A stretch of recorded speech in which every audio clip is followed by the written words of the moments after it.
السلام علیکم ورحمۃ اللہ وبرکاتہ۔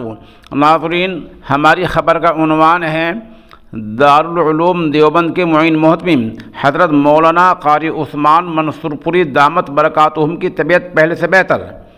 کتنا افاقہ ہوا ہے، کب وہ ہسپتال میں داخل ہوئے ہیں، اس سلسلے میں سوشل انڈیا نیوز کے اس نامہ نگار نے ان کے بیٹے مفتی عفان منصور پوری سے بات چیت کی ہے، وہ ہم آپ کو پیش کیے دیتے ہیں۔ اس خبر کے لیے ہم جناب مفتی فرحان شمسی اور مولانا قاسم سعیدی بلرام پوری کے نہایت شکر گزار ہیں۔ اب آپ حضرت مفتی عفان منصور پوری کا وضاحتی بیان سنیں۔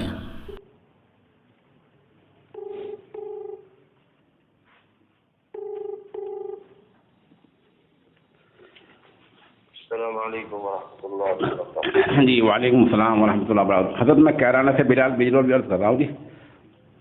جی اور آپ کا نمبر میں نے ابھی مفتی فرحان صاحب سے لیا، جو ہمارے یہاں محلہ بساتیان میں ہیں، خطیب ہیں۔ اچھا ہاں، تو ابھی میں ایک بیان کے صاحب نے بھیجا تھا حضرت مولانا قاری عثمان صاحب کے تعلق سے، جی تو اس میں یہ معلوم کرنا تھا کہ حضرت کی فی الحال طبیعت کیسی ہے، ڈاکٹروں نے کیا اطلاع دی ہے؟ فی الحال طبیعت حضرت کی پہلے سے بہتر ہے الحمدللہ۔ ڈاکٹروں نے اطمینان کا اظہار کیا ہے۔ جی جی ابھی وہ کے میدانتا اسپتال کے آئی سی یو میں ہے۔ جی جی اچھا، کتنے گھنٹے ہو گئے اندر، کتنے وقت ہو گیا ہوگا حضرت کو وہاں میدانتا میں؟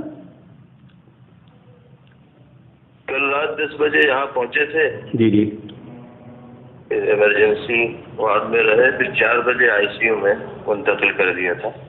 اچھا اچھا، اور اس سے پہلے کہاں داخل تھے؟ اس سے پہلے تو گھر ہی پر تھے دیوبند میں، وہیں پر علاج ہو رہا تھا جی جی جی اور افاقہ بھی ہو رہا تھا، جی لیکن 2 دن پہلے بخار ہوا، جی اس کی وجہ سے نقاہت اور کمزوری میں اضافہ ہوا جی جی اور آکسیجن لیول بھی کچھ کم ہوا۔ اچھا اچھا اچھا معالجین کا مشورہ ہوا کہ ہاسپٹل لے جایا جائے، اچھا اچھا اچھا اچھا تو میدان کا ہاسپٹل میں داخل کیا۔ رات کے مقابلے میں الحمدللہ طبیعت بہتر ہے۔ اچھا، دعا فرمائیے، اللہ